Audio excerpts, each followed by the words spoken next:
Okay, good evening. It is Wednesday night. Hope everybody who celebrated Purim had a wonderful Purim. I'm now continuing in the book of Exodus. We're in the last Torah portion of the book of Exodus. It's called, and it's not the last book, sorry. It's a Parsha called Ki Sisa. And last week we spoke about the building of this tabernacle that God instructed Moses to teach the people how to build this tabernacle that was going to be a place for God to dwell in our midst. So last week we read about the vessels that go inside the Mishkan, and this week jam-packed. And I want to, before I start, I want to dedicate this learning to the neshama of my granddaughter. It's her yahrzeit tonight. Her name was Leora Tichya Bas Shmuela Chaya Batya. So this is in her memory that her neshama should have many ascents, many aliyahs in the heavens. So tonight we had a little gathering in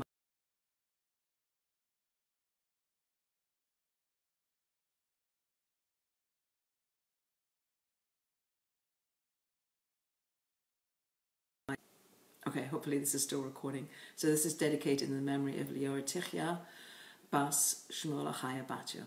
And there's a number of threads in this week's Torah portion that I want to bring together. And I think that the core that I want to bring out is the idea of us being part of a unity, that we're part of a whole, that each one of us is a piece in a whole.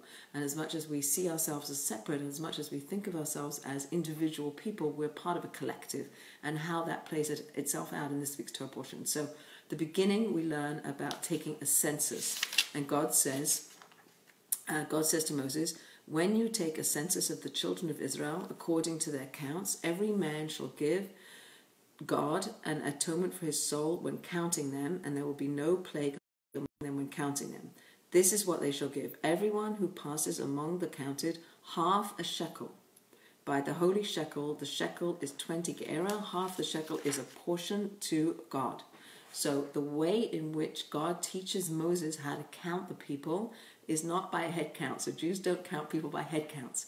We count by everybody giving a half a shekel. Everybody gave the exact same amount. Whether you had a lot or you had a little, you gave the same amount.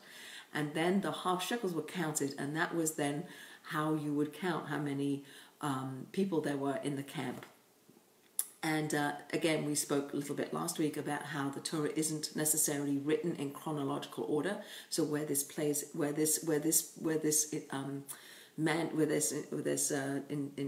command is given, not quite exactly sure where it is. Is it after the sin of the golden calf? And after the sin of the golden calf, which we read about in this week's Torah portion, a number of the people who were involved in that were killed by a plague, were killed by other ways. And then God counts those people. And the way in which he counted was giving a half a shekel. So we're giving something that's a half. We're not giving a whole. We're giving a half. And again, I think it alludes to this idea that we are all part of something. And as much as we individually count ourselves, or like I'm one and you're two, like it separates us. Counting separates us. Whereas if we're half of something, it means that there's another half. Like we're contributing something that needs somebody else to contribute to complete it. Right, so we're all part of a whole. We're not whole in of ourselves.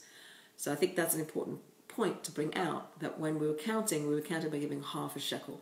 And it says in the Medrash that Moses didn't know like what the shekel looks like. So God takes out from under his heavenly throne, he pulls out a fiery coin, a fiery shekel, and he shows it to Moses, and he says, this is the fiery shekel. This is what it's going to look like. Because you might not know, this is what it's going to look like. So we have this notion of fire, and we have this notion of money, and how money can be very fiery. We can use it for good, we can use it for not good. Money can be something that invokes a lot of passion amongst people. We have a lot of stories about how money is used well, how money is not used well, how inheritances cause a lot of dispute between people. And money makes the world go round. But how important is money, and how much passion does it bring out in us? So the fieriness of the coin could allude to which money is used for good or for bad, but also the passion with which we want to be counted. I want to be part of this whole. I want to be part of the collective. the idea of being part of a community. The Jewish world revolves around being part of a community. We're part of a whole. And again, obviously with the coronavirus, we're recognizing how interconnected we all are and how we're not separate from each other. We're part of a collective. I want to read you one of the books I'm reading, which I highly, highly, highly recommend. It's a book called Einstein and the Rabbi. Very interesting story that was written by a conservative rabbi who unearthed this story about an Orthodox rabbi. His name was Rabbi Marcus. So Rabbi Marcus was a chaplain in the U.S. Army, and he was one of the first people to go into Buchenwald when Buchenwald was liberated. And he goes in and he finds in the camps with all these starving, emaciated people, there are 1,000 children, emaciated children with hollow eyes, with no food, with fear and with post-traumatic stress and all that goes along with that. And he took these 1,000 boys and he made it his mission to take care of them, to counsel them, to speak to them, to help them find homes, to help them find like new lives, like how they would live their lives post the war.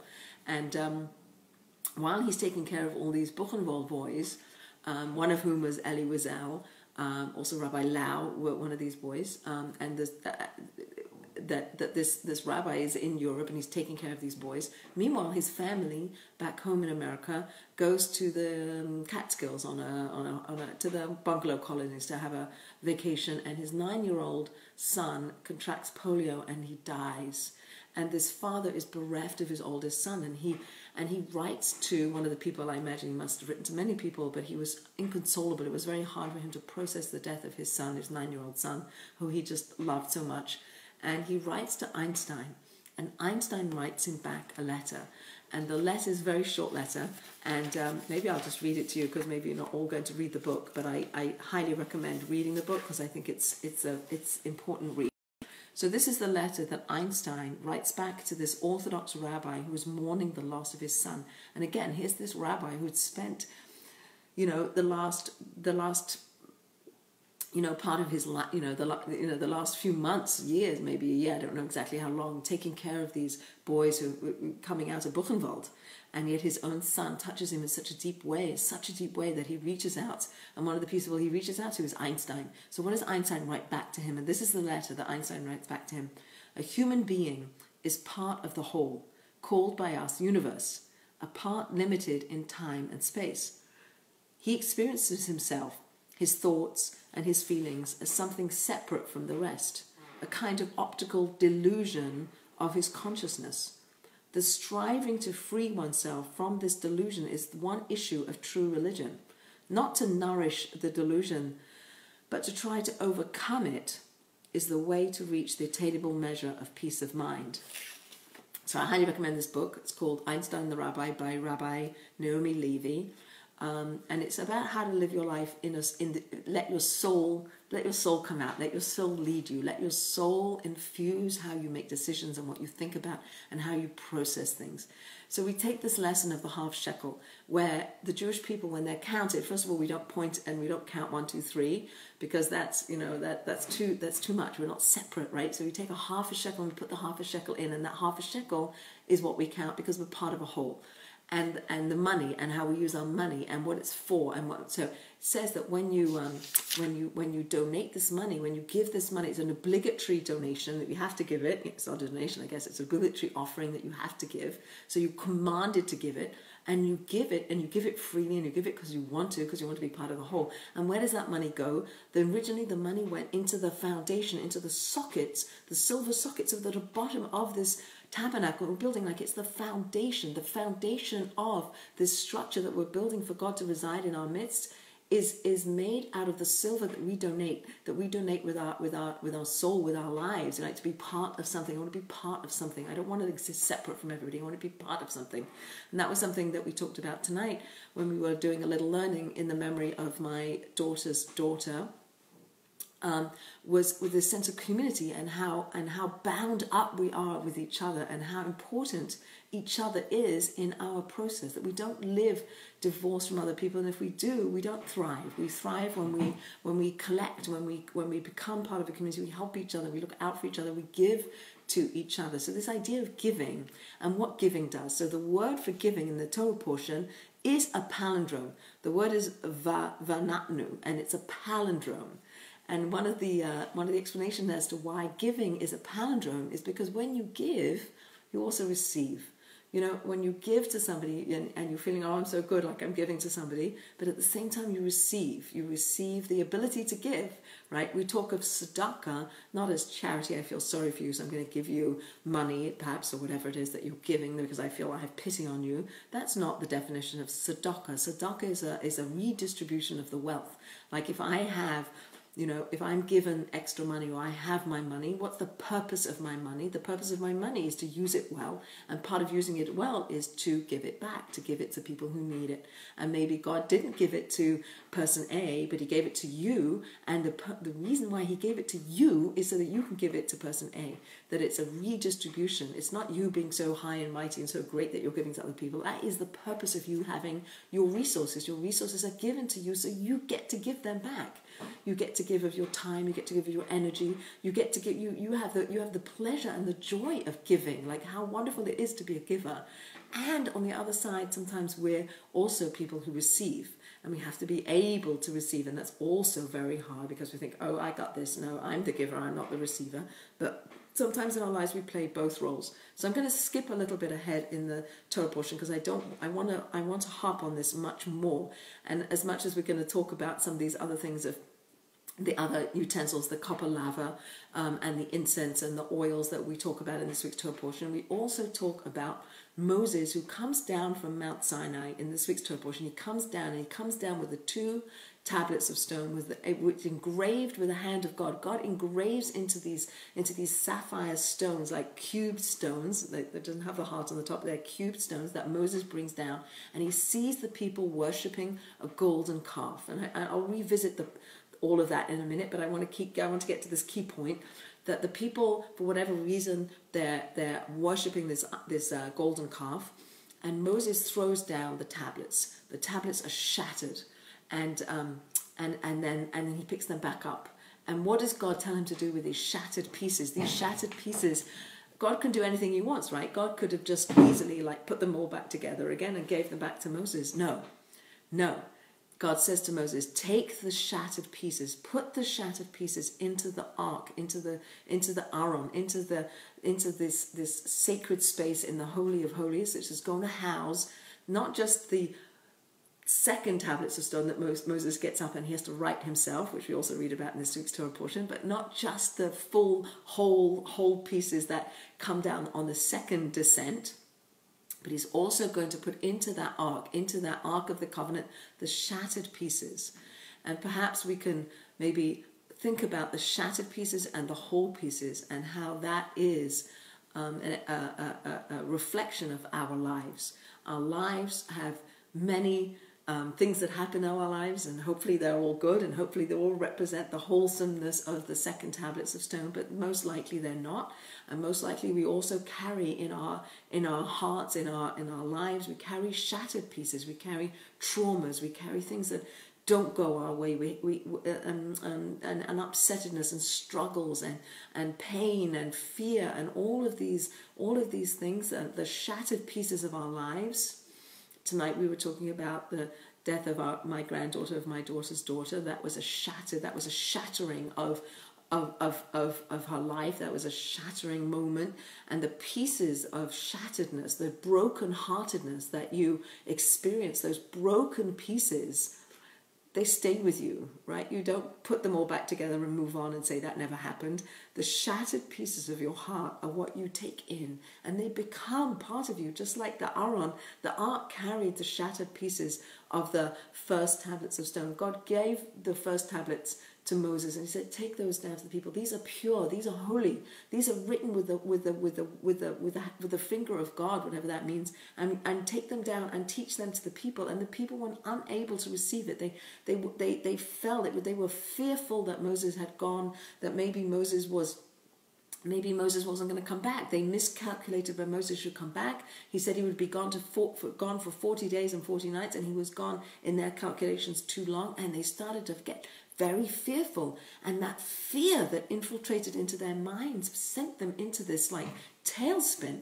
And it says in the Medrash that Satan, as they were looking up and saying, where's Moses? That Satan produced some kind of an image. And the image was of Moses, the dead Moses in a coffin, that he had died on Mount Sinai. And that's what the people saw when they looked up. They were so full of fear that they couldn't see straight. And Satan was able to, take them astray and take them down the wrong road. And they didn't know what to do. And they needed a physical representation for somehow to access God. They couldn't understand this God of transcendence, this God of no form, this God of Torah and of words and love, and it was too ethereal for them. They needed something tangible. They needed a Moses. Moses was gone. They believed Moses had died, or they were not coming back, and they wanted some intermediary, something to replace Moses. They wanted something to replace Moses, and they took the gold. And Aaron, who is the brother of Moses, so Aaron is this man of peace. Aaron is this man who wants to help people. He's very much a part of the people, a peacemaker, a lover of peace. He wants to bring peace amongst the people, and he wants to store, because maybe Moses will come down tomorrow. So he's like, hold on, guys. Why don't you go gather some gold and come back tomorrow? So they run off and they get the gold, and they get the gold like in no time, and they bring it back to Aaron, and he throws it into the fire. And out of the fire comes this golden calf, and the people start to almost like replace Moses, but also on some level maybe even replace God with this calf, with this ox. And Moses shows down the first tablets, and they get shattered, and those shattered pieces get put into the ark. So I think that when we think about our own lives, and we think about the half shekel and this piece of half shekel, this half a coin, that means that we're part of a whole, that we're not complete on our own, that we yearn to have a relationship, we yearn to be part of a community, we learn to belong as human beings. We need to belong. Can't exist on our own and independent. We're not independent, and we're not separate. Just like Einstein wrote to this rabbi, that we're all part of one big picture. We're all part of this oneness that is the universe. It's all one, and we're part of that oneness. And we might have this delusion that we're separate, that we're individual, but we're not. We're part of this collective. And when we recognize we're part of the collective, we can heal, or we can hold the brokenness. So here we have the broken tablets that get put into the ark, along with the tablets that Moses takes up and he writes himself, and he brings those down, and they get put into the ark. And those two things get carried along with us. And I want to really stress this point, that I think that is the human condition, that our lives are not free of shattered moments. They're not free of heartache. They're not free of struggle. And to dismiss that and say, I'm only going to talk about the wholeness, I'm only going to look at the wholeness, I think that doesn't allow us to have the full expression of our humanity. The full expression of our humanity is recognizing that we have the shattered moments. Take them, bring them in, talk about them, share them. When we share our shattered moments, when we speak courageously and we expose our heartaches and our brokenness, we have more real relationships with other people, number one. And number two, that we sometimes we oscillate between times where we're more broken and times where we feel more whole, right? Some of you know that I had a child who died 30 years ago. I feel very whole in regard to that. So that experience of losing my child 30 years ago, it shattered me to the core. But then there's a choice. There's a courageous choice to say, somehow I'm going to take that experience, and I want it to be meaningful, and I want his life to be meaningful. I don't want his life to disappear. I don't want anybody's life to disappear. We want our lives to make ripples in the universe, and for it to continue out. That even if it's 20 people sitting in a room talking about the lessons we learned, that it ripples out, and it keeps like, oh, I remember that, or maybe I can help this person, or maybe I can do this, or maybe I can learn from that person, etc. It keeps us interconnected. It keeps us in that web. If we block off our hearts and we start getting angry and bitter, and we push other people away, we're not going to really manifest ourselves in the full. That's number one. So the lesson of holding the shattered and the whole at the same time is a community, right? So as an individual we hold them, but as a community we hold them. We have shattered people in our communities, and it's not always the same person. Sometimes the shattered person becomes the whole person, and sometimes the whole person is the shattered person, but we're holding everybody. We're trying to reach out, and that's hard because it's easy that you like. It's much harder to give to the people that are annoying or that you have issues with or whatever, like that push you. We're trying to push ourselves. We're trying to push ourselves to be more godlike, to be more giving, to be more kind, to be more compassionate, to have more of an expansive heart, to go outside our comfort zone and to reach up into the high, to reach up and up and up and take ourselves into higher realms. So another thing that we learn about in this week's Torah portion is the commandment to observe the Shabbat. The Shabbat is the seventh day. We all know that, right? God worked for 6 days, and on the seventh day he rested. And so too, we work for 6 days, and the seventh day we rest. But I'd like to offer another spin that I learnt, which is as much as it's about working and resting, fine. But it's really about reliving the experience of living and dying. Right, so we work our whole lives and then we die, and when we die, we're frozen in time. That's it. You've reached the end of your work. Your work in this world is finished, and now you go into higher realms and continue on your life. Your soul continues on, but the work that you are able to do in this world is finished. So too, every week we work all week, and then when Shabbat comes and we light Shabbat candles and we enter into the space, the time of Shabbat, where our work is finished. If you didn't cook before Shabbat, you can't cook on Shabbat. If you didn't prepare, you can't prepare now. You're done. It's finished. You're locked in. You've gone from doing to being. Shabbat is a time to be. A Shabbat is a time to take stock. A Shabbat is a time to stop and to recognize that all that work you did over that 6 days, you can't work anymore.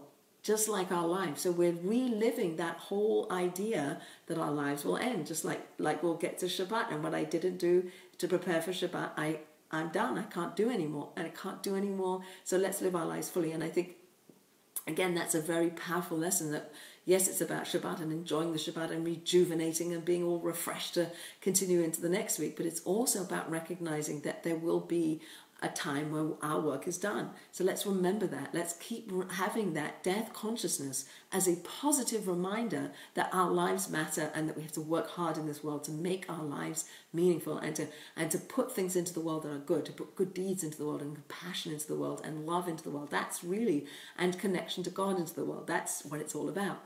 And one of the things that I think that is important is to live with a soul consciousness. So again, when we take this idea of the whole and the broken, and that we hold both as an individual and as a community, and when we share that with other people, and we open up our hearts, and we open up our intellect, and we link the two. So let's link our intellect with our heart.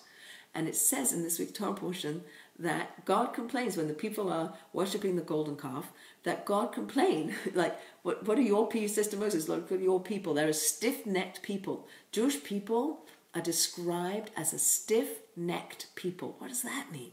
So here's a suggestion that the neck is the connector between the head and the heart, right? And we have a stiff neck, right? We have, like, sometimes that we can't quite bring the two together, right? We might operate in the head zone or we might operate in the heart zone, but maybe there's something to be gained by linking the two together. And there's also something to be gained about holding on to a value system and holding on to that, like not budging. Like, we might be stiff-necked, which means that we hold on to something. We're not willing to be budged, which could be good or could be bad, right? Any character trait could be good or bad, but in the sense that we hold on to something and we won't be budged. That neck that connects the heart and the head is something that we need to think about, and how much we do that, and what does it mean to live with a soul consciousness. So here's a prayer that I read that I think I would like to share, because I think it says something that's very powerful about how to live our lives. So if we want to connect the heart and the intellect together,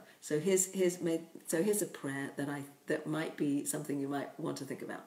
May all the gifts hidden inside you find their way into the world. May all the kindness of your thoughts be expressed in your deeds. May all your learning lead to wisdom. May all your efforts lead to success. May all the love in your heart be returned to you. May God bless you, bless your body with health and your soul with joy. May God watch over you night and day and protect you from harm. May all your prayers be answered. Amen. So I think that this is what we want to do.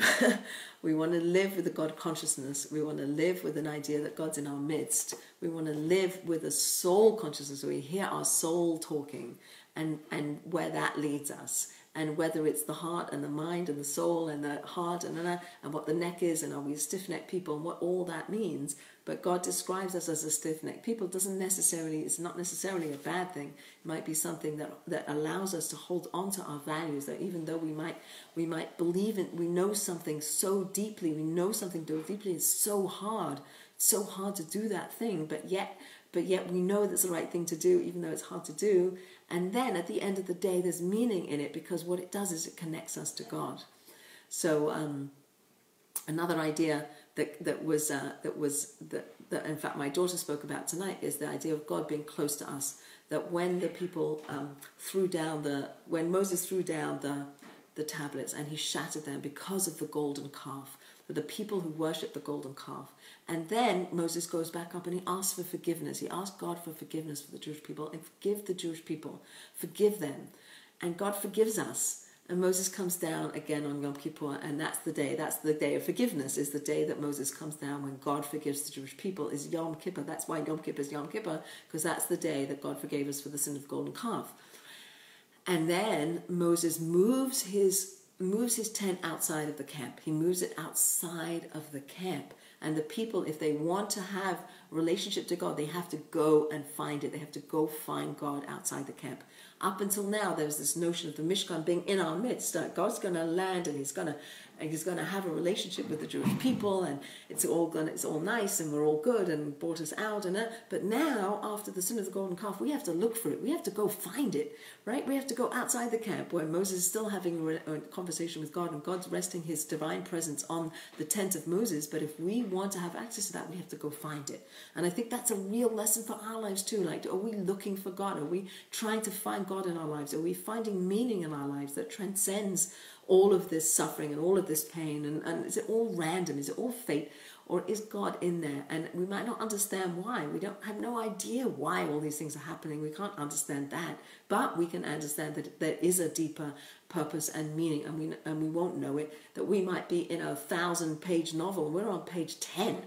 Like, we have no idea what came before, and we have no idea what's going to come after. But we know that there's an author of this book, and we're in the story. So it's happening around us and with us, and we're in it, and we have to live it. But if we're looking for God in the story, let's look to find Him. And that's exactly the story of Purim, right? The story of Purim, I think, happened over the course of 11 years, from the time that the Achashverosh has these parties where he takes all the contents of the holy temple, and he's, using them for his own party, and he's inviting all the Jewish people.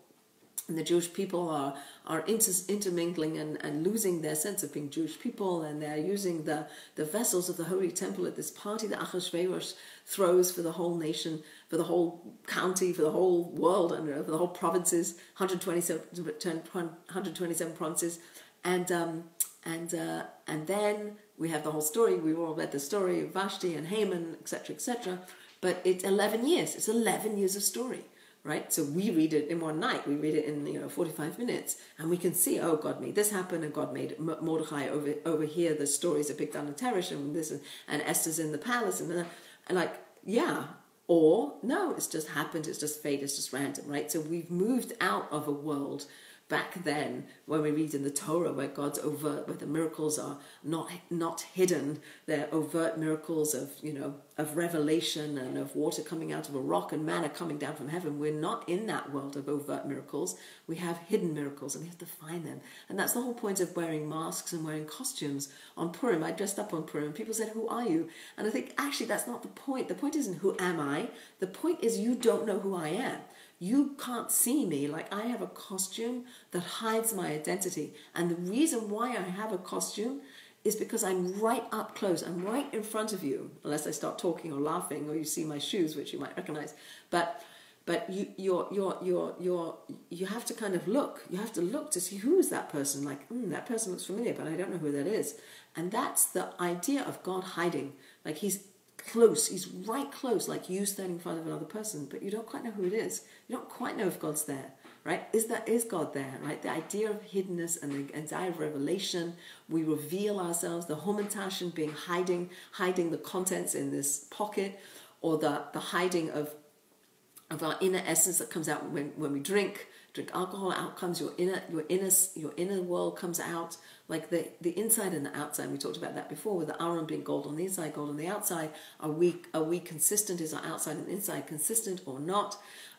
Putting these costumes on, the garments that we read about last week, do they hide us? Do they betray us? Are they the kind of image that we want to portray? Is that the kind of person I want to be? Okay, so anyway, the point that I want to bring out is the idea of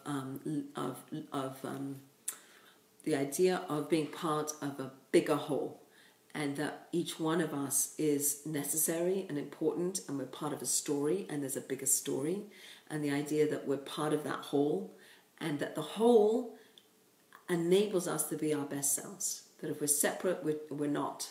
But if we recognize the oneness of the universe, if we recognize we're part of something bigger than ourselves, and that we have a job to do, and there's a reason why I'm here, and there's a reason why this struggle came my way, and there's a brokenness and a wholeness, and we're going to carry each other, and we're going to take the half coin, and we're going to give it for the foundation of the temple, of the Mishkan, of the tabernacle. We're going to be in on the foundation. We're going to give, and in giving we're going to receive, because it's a palindrome. When you give, you receive, and that receiving is also something that we have to learn how to do. It's very hard sometimes to receive. It might be easier for us to give, because that's like I'm in a position of power. But when you go on the other side, the flip side, sometimes we're the broken in the community. Sometimes we're the broken people. And if we keep putting up a shell, I don't need help, I don't need help. But you really do. How do you soften up? How do you allow that to happen? How do you make your heart not be one of harshness and bitterness and anger, but how do you make it open and expansive and a heart of flesh, so you can feel other people? You might not be able to fix other people's problems. It's not about fixing things, right?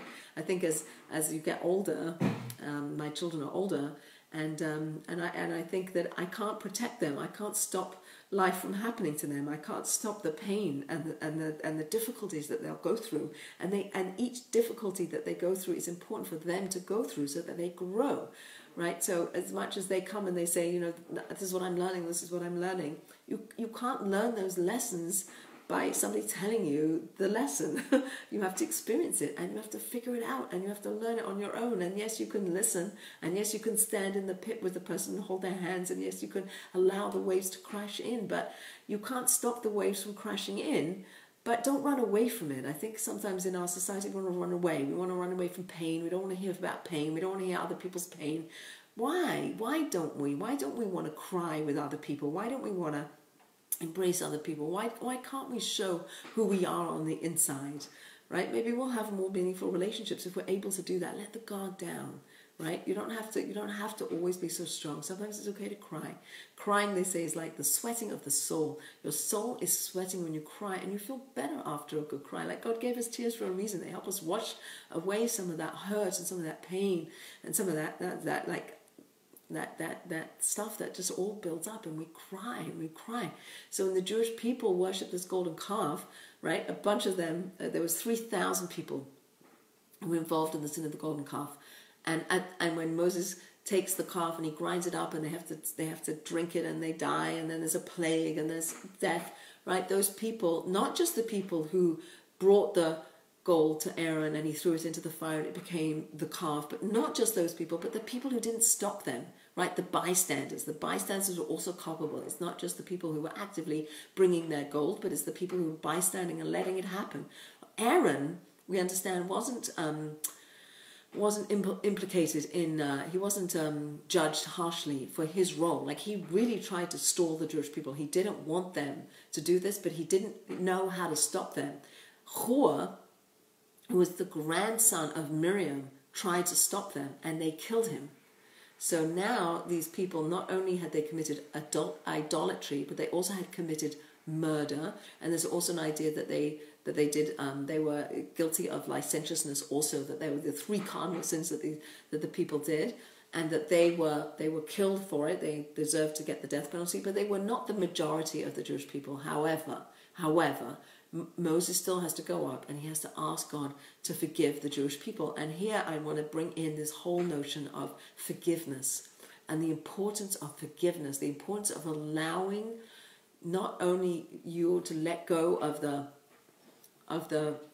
hurt that another person has done to you, so you're angry with them and you don't want to let them in. Like, we have to kind of figure out how to get down off of that and forgive people, not just because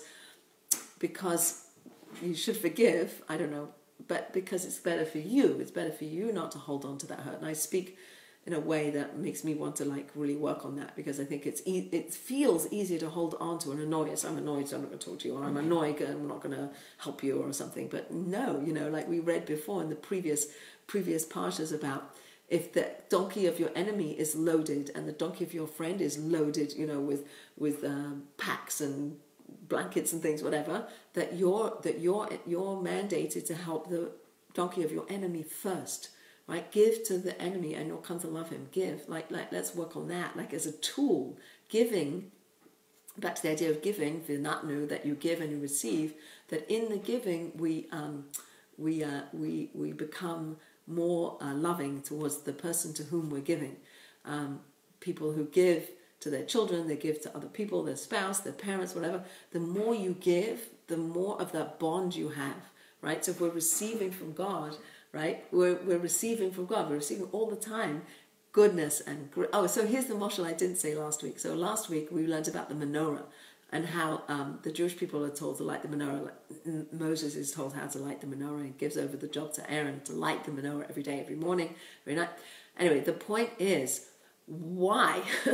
God is the source of all light in the world. So the parable is a blind man being led by a sighted man. There's a sighted man who's leading.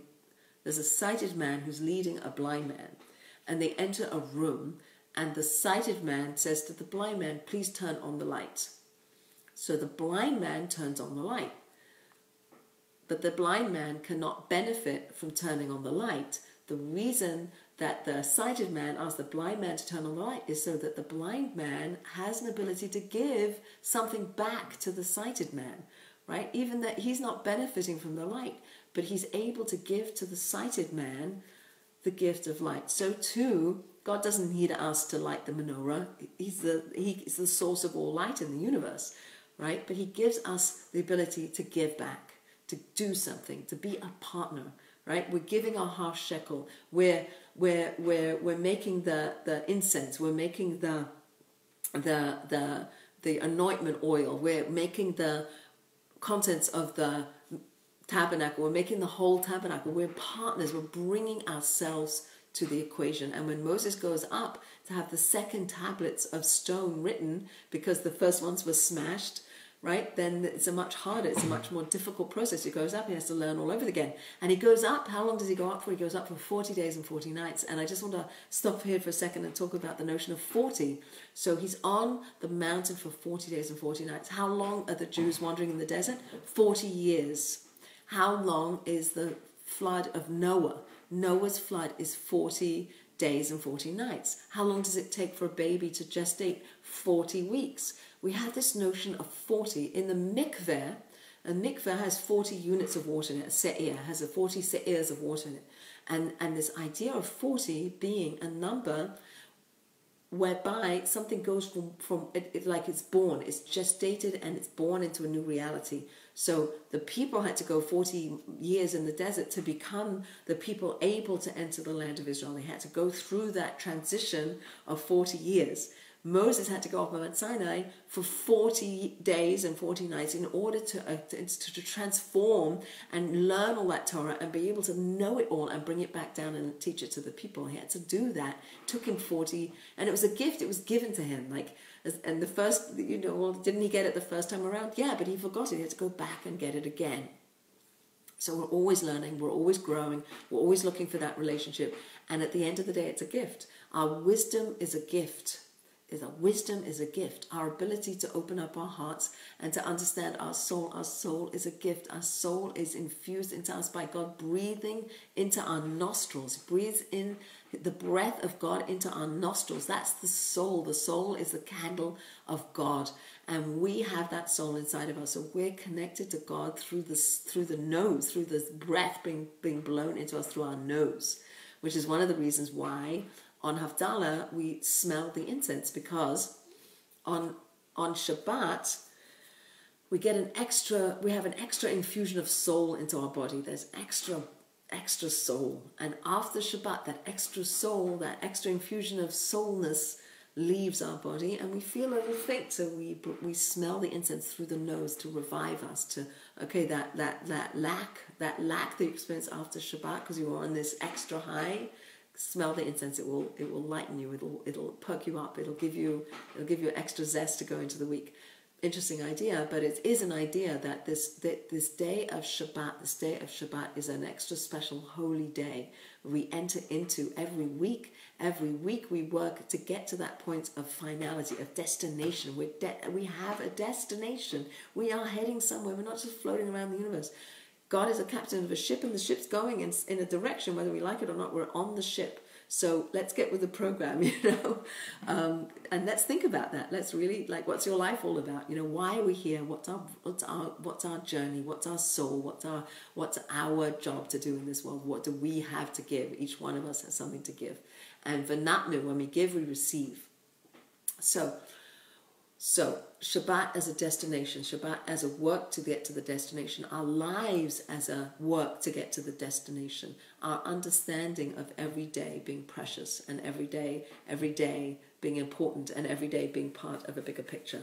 So I want to point out a couple of things. One, in the copper laver, we learn about this copper laver where the priests, when they come into the temple or they come into the Mishkan, they have to wash their hand. They have to wash their hands and their feet, the extremities, the top and the bottom. You have to wash them both, and you have to rid yourself of the negativity, rid yourself of whatever negativity you accrued the day before, and start all over again. Wash away that impurity, wash away that ego, wash away that negativity, wash that away and rise up. Giving is rising up.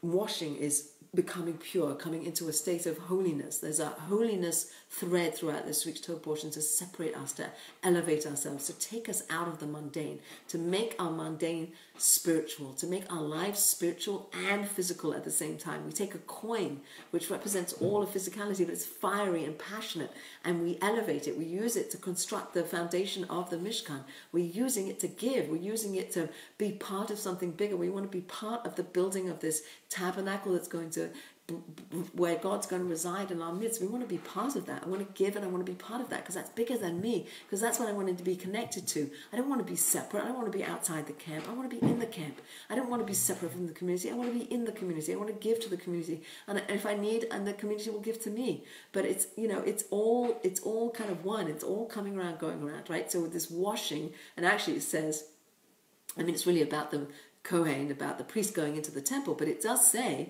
that washing is when the priest washes, it's so that he will not die. You have to wash your hands and feet so you will not die. And it says it twice in the Torah portion, that the priest has to wash his hands and his feet so he will not die. Maybe that's too much of a stretch to put it into this reality that we're living now about stressing washing our hands, wash your hands, wash your hands, wash your hands. You're going to be a conduit for the spreading of germs. But in the Torah portion, it says to the priest, wash your hands so you won't die. So anyway, just put that out there. Okay, the idea of the incense. So the incense that's going to be on the incense altar, we're going to offer up an offering of incense, and there's going to be 11 different spices or whatever, incense creating substances that are in the final,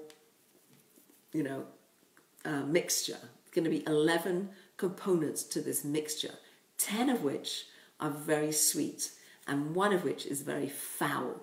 And we need them all. They all have to be there. They all have to be put together. Again, the idea that we're all in this together. That it's not incense that God wants us to bring if it's missing the foul-smelling one. We have to have the core of good-smelling ones. We have to have 10. That's the core. We have to have 10 of the sweet-smelling, and then you can add, and you must add, the foul smelling, because the foul smelling is still part of the whole, and it's important to be part of it. And perhaps if you put the foul smelling one in with the sweet smelling, you won't smell that it's foul. The good will mask the bad, and the bad will become part of the good, and it will elevate it, and etc., etc. But again, the notion that it's not 11 distinct components of this incense, that each one has to come together to make the whole. God says it's only whole when you put all 11 in together. The shekel is only whole when you bring the two halves and you put them together. But it's also interesting, isn't it, that as much as that's a completeness, there's a completeness of the 11. There's a completeness of the two halves coming together. And in the Aron, in the ark, we have the shattered pieces and the whole pieces, and that's what has to be in. That's what completes the contents of the Aron. The Aron, the ark, is complete when it has the shattered and the whole. We need them both. Don't have only one. Don't only have the shattered pieces in your heart, and don't only have the whole pieces, because that's not reality. That's not the world we live in. We live in a world where there is brokenness and there's also wholesomeness at the same time. We live with that dichotomy all the time. There's a death and there's a wedding. There's a baby born and there's a baby in distress. There's this, there's that. We hold those two things all the time. We hold them together. And sometimes we do things, maybe it's a little bit taking it a stretch, but sometimes we do things because we know they're the right things to do, but they're incredibly hard to do, but we do them anyway.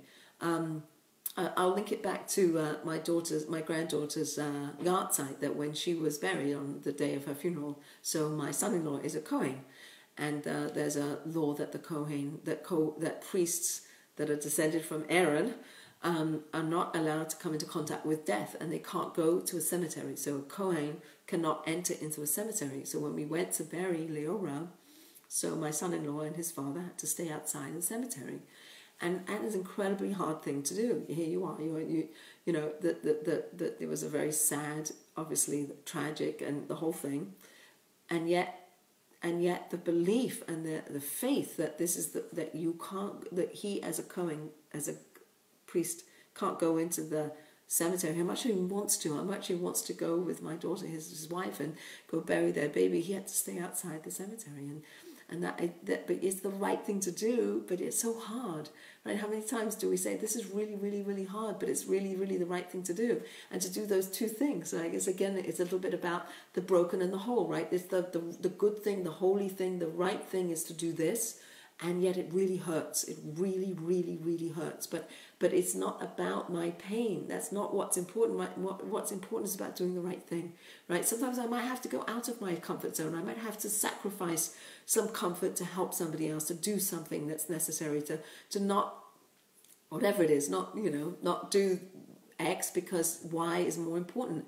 But you really rather do X. You'd really rather go out with your friends than you would to do, to pay a shiva call. But the shiva call is more important. So you put aside the evening you had plans to go to the theatre or whatever, because the shiva call is more important. I don't know, whatever example you want to give. But I think that in the same vein as shattered and whole, meaning struggles and completeness and the gratitude for our lives and the goodness in our lives and all of those things, holding those things. I think it's sometimes it happens in experiences where we say this is the right thing to do, but it really, really hurts and it's really hard to do it, but I'm going to do it because it's going to elevate me and it's important to do it, and that's what we do. Okay, so Bezalel is the architect of the Mishkan, of the tabernacle. God infuses Bezalel, he's apparently 13 years old, with the skill to be able to construct this Mishkan, this tabernacle. And he's given this wisdom, this ability to combine the sacred letters of wisdom, similar to the way in which God created the world. God created the world to create a space for us to exist. And we now are told how to create in our world a space for God to exist, flipped over. In the beginning, in creation, God, in his infinite wisdom, created space for us to exist in his world. Now God is telling us how to create a space for God to exist in our world. Here's how you do it. Here's the wisdom. Here's how you take all these materials, all the materials the Jewish people donated and gave and were obliged to bring, and take all of these and construct this tabernacle exactly as I teach you. If you're going to build a rocket ship, you can't make it up, right? Because you won't get to the moon or wherever you're going. You have to follow the rules. You have to do this and that and the other. And it has to be 100% perfect. If one screw is off or whatever, I don't know, you get the idea. Same thing with this Mishkan. God is telling Bezalel, he's now the architect, and this is exactly what you have to do. This is exactly the measurements. This is how, and I'm going to infuse that wisdom into you. And again, like the wisdom being something that's God-given, like wise-hearted. We're wise because God makes us wise, gives us wisdom. We talk about Moses being the humblest of all men. It didn't mean that he didn't know his character traits. He didn't know what he was strong at. It means that he didn't say, oh, I made myself wise. He understood that his ability to be the leader and to bring the word of God and literally speak the word of God and talk to God face to face was a gift that God gave him. He understood that, and that's a humble. So we talked last week about how Moses' name does not appear in last week's Torah portion. Why? Because when Moses goes up to God to ask forgiveness for the Jewish people for having done the sin of the golden calf, and there's a conversation between God and Moses, and God says, they're your people, I don't want to forgive them. And Moses says, if you don't forgive them, wipe me out of your book. I don't want to be in your book if you're not going to forgive them. Meaning, Moses was so tied up with the people. He was one with the people. And he was also intimately, in no other way than no other human ever was, connected to God. And yet, I read this, I think this is really cool, that if you imagine reading the Torah from the day that Moses was born, Moses is throughout the Torah, you read about Moses is everywhere.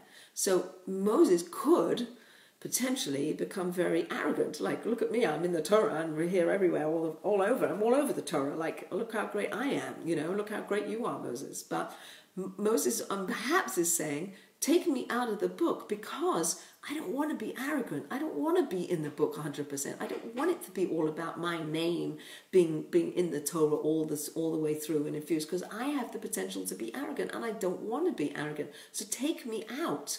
Take me out. If you're not going to forgive the Jewish people, take me out, because my name being there is challenging me, and it's hard for me to be the most humble person when my name's mentioned all the time. So God says, okay, fine, I'll take you out. But again, that idea of challenging us to recognize our talents, not to say I'm no good, I'm a schmatter, I'm a rag, I'm not anything. No, recognize that each one of us has amazing talents, amazing potential that God gave each one of us. Can we recognize that in ourselves? Can we recognize it in each other? And can we allow that to manifest? And can we allow that to be expressed? And Moses is saying, yes, you can and you should, and go do it. And he goes and he argues with God. And then he says to God, I don't understand. Show me your ways. I don't understand how you function in the world. And God says, you can't see me and live. So he takes Moses and he puts him in the cleft of a rock. He puts him in a sort of I don't know another word for cleft, like a space in the rocks, whatever that means, up in heavens. And God covers him and he says, you can only see me from behind. You will never see me from the front. You can't know in advance my ways, but maybe you can see from behind in retrospect. God says, I'm going to put you over there. I'm going to walk by you. I'm going to cover you so you can't see, because it's too much for you to see. It's too profound and too huge of an experience for you to have an experience of revelation up here in the heavens. So I'm going to protect you from that. And you can only see me from behind. You can only, maybe in retrospect, have some inkling of why this happened. But you won't know. You won't know till the end of days. You won't know. But there is a reason. And have emunah, have faith that there's a reason and that everything is good. It doesn't mean that everything's easy, and it doesn't mean everything feels good. And it doesn't mean that there's no pain. There's pain and there's suffering and there's hurt and there's fear and there's a lot of things, but it has a purpose and it has a reason. And if you can put that in your back pocket when the proverbial shit hits the fan, then we can build on that. But sometimes we need the plateaus of life to be able to like work on our faith and work on what we believe and what we know. So when we are faced with difficulties, we have something to draw on. We have to, on some level understand what it is that our Torah is teaching us, what it is that God wants us to know. God wants you to know that there's a mechanism for forgiveness. That when Moses goes up and says, forgive the Jewish people, and also, could you please tell me your ways? And Moses says, and God says, no, you can't know my ways. You can't. You weren't there when the world was created. He says to Job, God says to Job, you were not there when the world was created. You cannot know my ways. You maybe a little bit from behind you'll know it, but no, I'm always here. And it says that Moses sees the back of God's tefillin, that God is wearing a tefillin, and he sees the knot on the back of God's head, so to speak. That there's a knot there that Moses is able to see. Perhaps part of the lesson of that, what is in the tefillin box of God's tefillin, what's in there is that as much as in our tefillin, the people have in our, humanity in our tefillin, it says that we are that God is the only God, and we are one with God. God Shem Echad, the oneness of God. That God is like, this is my Jewish people, and now I'm one with the Jewish people. The Jewish people is a treasured nation, is my nation, is my firstborn nation, is a nation that I'm intimately interacting with and intimately in relationship with, like the firstborn child. Not that the other children aren't important, but there's a special relationship between God and the Jewish people, and that's what's in God's tefillin. And you can see it from behind. And it says that God also has a talus, that he has a talus over his head. Anyway, the idea that there's this intimate relationship between the Jewish people and God, that there's a reason why things happen. We don't know what the reasons are. We don't understand. We will never know. We can only look in retrospect, and sometimes not even that. That we're reading a book that's 1,000 pages long, and we're only, or 6,000 pages long, and we're only on page 5,780. We don't know the whole picture. We don't know. But what we do know is that we're part of a story, and that story is real, probably more real than we're real. There's a real story. So I want to talk, lastly, before I finish, I want to talk about fear. That when the Jewish people didn't think that Moses was coming back down, that they went into panic mode, that they had fear. And we could talk about fear for a while, and we're in a world now that is bombarded with fear, and fear is in our minds. And we start to project all the things that, like, we're fearful about. We're fearful that this is going to happen, this is going to happen, or we're fearful of death, we're fearful of dying. Maybe the whole, under the surface is that we're fearful that we're going to die. And there's only so much we can be afraid of, right? At this point, we can only do our best, and what will be, will be. But if we live in a world of fear, that those thoughts will take over, and we won't live as fully as we can today. Let's live as fully as we can today, given the constraints and given, safe practices, etc. But don't get caught up in your thoughts of fear, because it will take you beyond and away, and it won't allow you to listen to your soul today and to live today fully today, live today fully. Tomorrow, we'll worry about tomorrow. In 6 months, we'll worry about 6 months today. What can I do today? And how am I going to live today? And how am I going to listen to my soul today? And how can I not live in fear today? Because in the end, it's God's leading the ship. God's the captain of the ship. And wherever that ship's going, God's got a destination. And we're on a destination. We're on a journey, and it has a destination. And we're on the ship. And so it's going to go, just like we can't protect we can't control the world. Isn't it a relief to have to not control the world? That we can only do our best, and that's all we can do. And then we can live our lives. So, I think there's a lot of messages there. But let me just recap a little bit. And I probably didn't go in depth enough with some of these ideas. But let's go back to so when Moses goes up to God and he says, "Forgive the Jewish people," and it puts him in the cleft of the rock, and he sees him walk by, and he says, "You can only see me from behind." And he says, here are the 13 attributes of my mercy. And he delineates these 13 attributes of mercy. And that God is merciful, that he's compassionate, that he's kind, that he's slow to anger, all these things. But let's not minimize those things, that God is God is compassionate, and God is loving, and God does want to give us blessings, and that's the purpose of the universe, is for him to bestow goodness upon us, and that we have to reach, as much as Moses is outside the tent, that we have to look for God, we have to find him, we have to go searching, we have to lift the veil. Moses comes down the second time after his second learning of the Torah and engraving the second tablets, and he comes down with these second tablets, and his face is aglow. His face is radiating holiness and sanctity and light, and it's so powerful that the people can't look at him. He has to veil his face because there's so much light coming off of his face, and it so much emanates out that people can't look at him.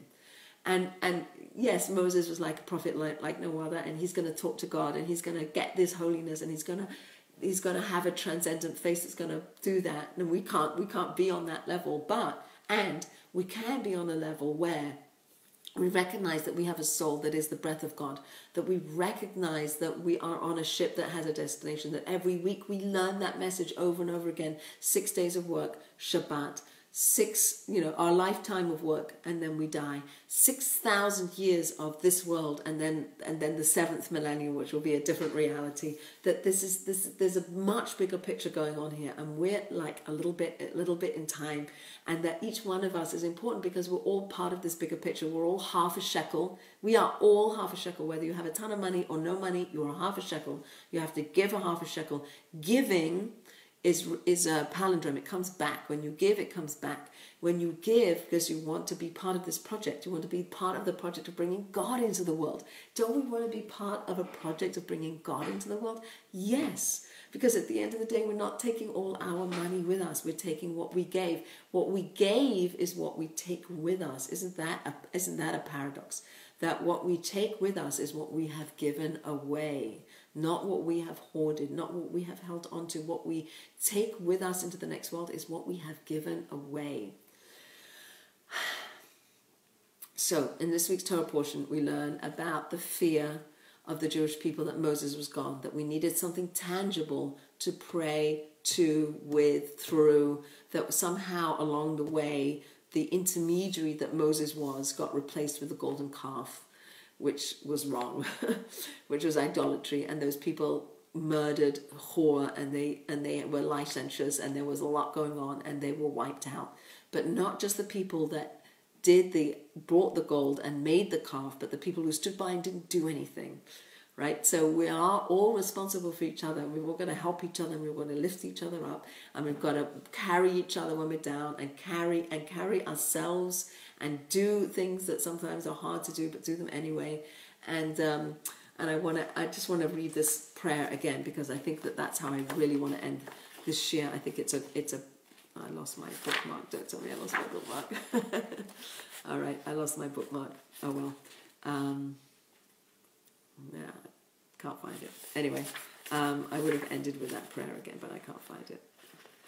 Okay, so my prayer for us is that we have opportunities to give to others, that we recognize that we have a soul, a spiritual, holy soul that is part of a bigger picture, just like the half shekel, just like the incense, which is made up of 11 components, just like we have to make the Beit HaMikdash, we have to make the temple, we have to make the Mikdash, we have to look for God. God's outside the camp with Moses. We have to go look for him. God gives B'Tzalel wisdom. God should give us wisdom. God should give us healing. He should continue to forgive us. Built into the universe is forgiveness. And forgive us. We should forgive ourselves. We should forgive other people. We should have clarity. We should have people around us who believe in us, who help us. And I wish you all a good week.